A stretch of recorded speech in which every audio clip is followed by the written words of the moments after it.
हे जगणे आनंदाचे प्रवचन 14वे भाग 4 स्मृती कल्पनांचा खेळ. हे सगळं होण्यासाठी मुळातल्या ज्या चुकीच्या कल्पना आपल्या डोक्यामध्ये भरल्या गेल्या आहेत त्या काढणं अत्यंत आवश्यक आहे. तेव्हा मनःशांती मिळणं शक्य नाही. मनाला शांत करायचं नाही, कारण मन नावाची गोष्टच नाही. टी व्हीच्या स्क्रीनवरती जे काही दिसतं ते तिथे असतं का?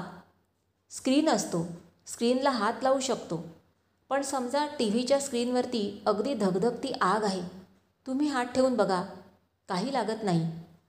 टी व्हीच्या स्क्रीनवरून पाण्याचा प्रवाह वाहत आहे, पण हात लावला तर ओलासुद्धा होणार नाही. तेव्हा हा भास आहे. ह्या मेंदूमध्ये विचार प्रक्रिया आतमध्ये चालते. स्मृती आणि कल्पना. स्मृती ही कुठे नाही आणि भविष्यही नाही. जाणवतं? भास जाणवतो. तो जो जाणवतो तो चंचल आहे. असे नका. आता 1 मिनिट डोळे मिटून बसा आणि जे काही आवाज होतात ते ऐका. 1 मिनिट नुसतं आजूबाजूला जे आवाज येतात ते ऐका. बाहेर कावळा, चिमणी चिवचिव करतायत, कावकाव करीत आहेत. आजूबाजूला माणसं बोलत आहेत. एरवी शांत वातावरण आहे. आता डोळे उघडा. ती कावळ्याची कावकाव आणि चिमणीची चिवचिव 2 मिनिटांपूर्वी तुम्हाला ऐकू येत नव्हती. याचा अर्थ ते कावकाव चिवचिव करत नव्हते का? ते करत होते, पण आपल्याला माहीत नव्हतं, कळत नव्हतं, कारण आपण दुसऱ्या कुठल्या तरी व्यापामध्ये गुंतलो होतो. आता मी बोलतोय हा व्याप ठीक आहे, पण समजा तुम्ही नुसतेच बसला आहात. आपण देहामध्ये आहोत हे भान विसरून जातो आणि काय व्हायला लागतं? भीती वाटायला लागते. कशाची? पूर्वी कधी होऊन गेलेल्या गोष्टीची. चिंता वाटायला लागते की अमुक होईल का? ते सगळंच्या सगळं व्यर्थ आहे. याचं व्यसन लागल्यामुळे जीवनाचा एकही क्षण, दिवसाचा तासभरसुद्धा आपण अस्तित्वाशी एकरूप राहू शकत नाही. आता 1 मिनिट तुम्ही शांत बसलात. कसं वाटलं? हे जे शांत वाटतं ती तुमच्या आतली स्थिती आहे. त्याच्यासाठी काही करावं लागत नाही. सगळं करणं बंद करून जिथे आहोत, जसे आहोत तसं आतमध्ये सरकता येतं. हे शिकणं महत्त्वाचं आहे. आतमध्ये स्वतंत्र बघता येणं हे आपल्या आतलं खरं स्वरूप आहे. ज्या वेळेला आवश्यक आहे तेव्हा देहामध्ये या, काम करा, चाला. बुद्धी वापरून जे काही तुम्हाला करायचं असेल ते करा. 24 तासापैकी जसं 7 तास झोप घेणं आवश्यक आहे तसं काम करणं अत्यंत आवश्यक आहे. काम करण्यातून आपल्याला सगळं काही बाकीचं मिळणार आहे, परंतु थोडा वेळ तरी आतमध्ये सरकून जागं राहून जे जसं आहे ते पाहता येणं हे आपण शिकतो आहोत. जागृत होऊन मरायचं म्हणजे? आज तुम्हाला कदाचित साधना करावीशी वाटणार नाही. आज तुम्ही योगासनं करून तब्येत चांगली ठेवून खूप उमेदीने जीवन जगा.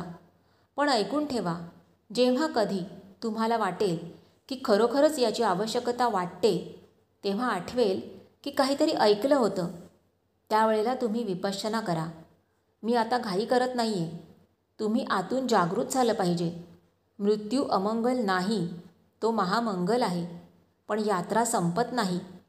मृत्यूच्या क्षणी आपली जी मनस्थिती असेल, कोणता शब्द वापरला मी? मनस्थिती. मनाची जी स्थिती आहे ती चिंतेची असू शकेल, आनंदाची असू शकेल, कृतज्ञतेची असू शकेल. तर मृत्यूच्या क्षणी कोणती स्थिती असावी हे ठरवण्यासाठी आजपासून व्यवस्था करायला पाहिजे. कारण त्यावेळेला माहीत नाही आपली काय परिस्थिती असेल. आपलं वर्तमान क्षणावरती नियंत्रण नसेल आणि जे भूतकाळ भविष्यकाळ असेल त्याच्या आहारी आपण जात असू, तर मृत्यूच्या वेळी आपण रडत असू. म्हणून धर्म, जीवन जगण्याची कला याचा अर्थ प्रत्येक वेळी मृत्यू म्हणजे काय हे ओळखण्याची आणि तसंच जगण्याची कला. म्हणून परवा मी तुम्हाला गोड न वाटणारे असे प्रश्न विचारले. केव्हा मरायचं आहे, कुठे मरायचं आहे आणि कसं मरायचं आहे? जागृत होऊन मरायचं आहे, म्हणजेच जागृत होऊन जगायचं आहे. मला वाटत नाही ह्याच्यापेक्षा जास्ती काही सांगण्याची आवश्यकता आहे. मीला धक्का लागण्याची भीती. गेले 8 दिवस मी जे बोललो त्यातला पुष्कळसा भाग समजावून इकडची तिकडची उदाहरणं दिली, गुरुजनांची नावं घेतली. हे जरी खरं असलं तरी मी हे जगून बघून चुका करून हसून आणि रडून शिकून ते तुमच्यासमोर ठेवण्याचा गेल्या 8 दिवसात प्रयत्न केला.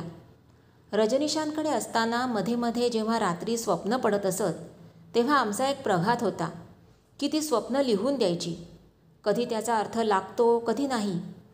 एक स्वप्न मला 2-4 वेळा पुन्हा पुन्हा दिसलं की मी एके ठिकाणी वक्ता म्हणून भाषण देत होतो आणि श्रोतृवृंदामध्ये पहिल्या रांगेमध्ये बरोबर माझ्यासमोर रजनीश बसलेले आहेत. तुम्ही सगळी मंडळी म्हणता की तुमच्यासमोर आलं की भीती वाटते. पुष्कळ लोक शिबिरामध्ये सांगतात की डॉक्टर फडणीसांची भीती वाटते. भीती वाटते याचं कारण आहे, आपला जो आतमध्ये मी आहे ना, त्याला धक्का लागेल अशी भीती वाटते. तेव्हा या मीचीच भीती आहे हे स्पष्ट नसतं. आपल्याला एवढंच जाणवतं की भीती वाटते. त्या अवस्थेमध्ये आम्ही पण घाबरत होतो. रजनीशांसमोरचं भाषण. स्वप्न असं पडलं की 1500 लोक बसलेले आहेत आणि मी भाषण देतोय. याची पूर्वपीठिका अशी आहे की मी प्रोफेसर असल्यामुळे आणि जे आपल्याला कळलं ते दुसऱ्याला सांगण्याचा छंद असल्यामुळे रजनीशांकडे गेल्यानंतर रजनीशांकडे जे काही शिकलो ते 4 ठिकाणी सभेमध्ये बोलायला जाऊन मी ते सांगत असे. त्यामुळे मी भाषण देतोय याच्यामध्ये आश्चर्य नव्हतं.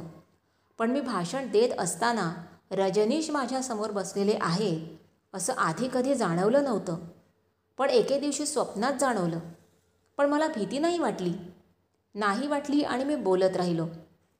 पण मध्येच असं झालं की रजनीश हळूच उठले आणि ते बाहेर निघून गेले. ते पाहिल्याबरोबर मी सभागृह सोडून रजनीशांच्या पाठोपाठ बाहेर पडलो. इतके 1000 लोक बसलेले आहेत समोर. मी मुख्य वक्ता. मी मध्येच सोडून गेलो तर त्या सभेचं काय होईल? कशाची चिंता नाही. मी रजनीशांबरोबर बाहेर गेलो. जाग आली. ते स्वप्न मी त्यांना लिहून दिलं. ते म्हणाले, सपना बडा ही कीमती है, बडा अर्थपूर्ण है. इसलिए ही अजित सरस्वती म्हणजे जे माझं संन्यास घेतल्यानंतरचं नाव होतं, बहुत दिनों से मेरे साथ है, कुछ सीख रहे हैं, उनके जीवन में कुछ परिवर्तन आ रहा है. यहाँ वहाँ जाते हैं, बोलते हैं, जो भी अनुभूति उनकी है लोगों को बताते हैं, खुले दिल से बताते हैं. तो सपने का अर्थ इतना ही है कि वे भाषण दे रहे हैं जैसे कि वे जीवन में करते हैं और सामने लोग बैठे हैं. लेकिन एक दिन उन्होंने कहा कि मैं सामने बैठा हूँ. मैं क्या हूँ? मैं सत्य का प्रतीक हूँ, जो जैसा है वर्तमान क्षण में, जो जैसा है उसका मैं सत्य का प्रतीक हूँ. यानी जो बोल रहे थे उनके बोलने में मेरी उपस्थिति यानी सत्य की उपस्थिति थी. जो बोल रहे हैं वह उनकी अनुभूति है. कुछ यहाँ वहाँ की चीज़ें नहीं बोल रहे हैं. जो बोल रहे हैं ठीक बोल रहे हैं, लेकिन बोलते बोलते कभी कभी थोड़े होश में आ जाते हैं. कभी कभी होश खो जाता है तो कभी चढ़ा के बढ़ा के बोलने लगते हैं. म्हणजे काही वेळेला अतिशयोक्ती करत जी अनुभूती नाही आहे त्या गोष्टी सांगायला ते जातात. तसं जेव्हा त्यांनी सांगायला सुरुवात केली तेव्हा मी हॉल सोडून बाहेर गेलो. म्हणजे काय झालं? सत्य बाहेर गेलं. आता आतमध्ये काय राहिलं? बोलणाऱ्याच्या तोंडातून असत्य राहील. पण चांगली गोष्ट झाली ही की मी बाहेर गेल्याबरोबर सभेची, लोकांची काहीही काळजी न करता ते माझ्या पाठोपाठ बाहेर आले. म्हणजेच असत्य सोडून सत्याच्या पाठीमागे आले. ही चांगली घटना घडली. आता ह्याच्यापुढे त्यांना जास्त जागृत राहायला हवं असं त्यावेळेला सांगितलं. जवळजवळ 25 वर्षापूर्वी. अजूनही मी बोलायला बसलो की मला स्वतःला जागं करावं लागतं की बाबा जेवढं आपल्या अनुभूतीचं आहे तेवढंच सांगायचं बरं का. आत्मा, परमात्मा, जीव, देह, जन्म, मृत्यू, साधना अनंत गोष्टींवरती मी तुमच्याशी बोललो. आमचं परमभाग्य की 5-6 स्थितप्रज्ञ, मुक्त, जीवनमुक्त अशा व्यक्तींचा संपर्क आला. क्वचित घडतं असं. एखाद्या व्यक्तीचा जरी संपर्क आला तरी भाग्य समजा. निरनिराळ्या दृष्टीने सांगणारे, एकमेकांचे विरोध करणारे अशी जी माणसं होती म्हणजे कृष्णमूर्ती आणि रजनीश, विमलाजी आणि मेहरबाबा, निसर्गदत्त महाराज आणि डॉक्टर कौशिक, एकमेकांच्या बरोबर विरुद्ध असणारे. पण माझ्या लक्षात यायला लागलं की ते सांगतात ते एकच आहे आणि आपल्या आतमध्ये ते आपल्याला जपून ठेवायचं आहे.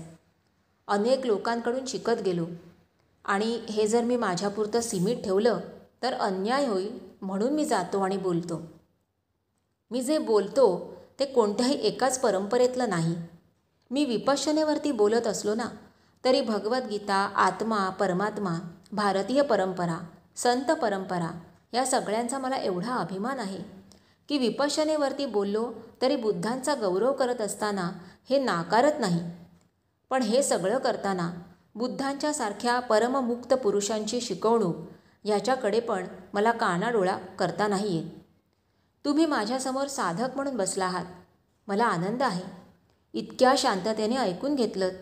जी ठेव आहे ती जपून ठेवा. जितकं संवर्धन करता येईल तेवढं करा. एक जबाबदारी तुमच्यावरती राहते की जितकी साधना तुमच्या हातून खोलवर होत जाईल, जे काही तुम्हाला मिळेल ते तुमच्यापर्यंत सीमित ठेवू नका, दुसऱ्यांना द्या.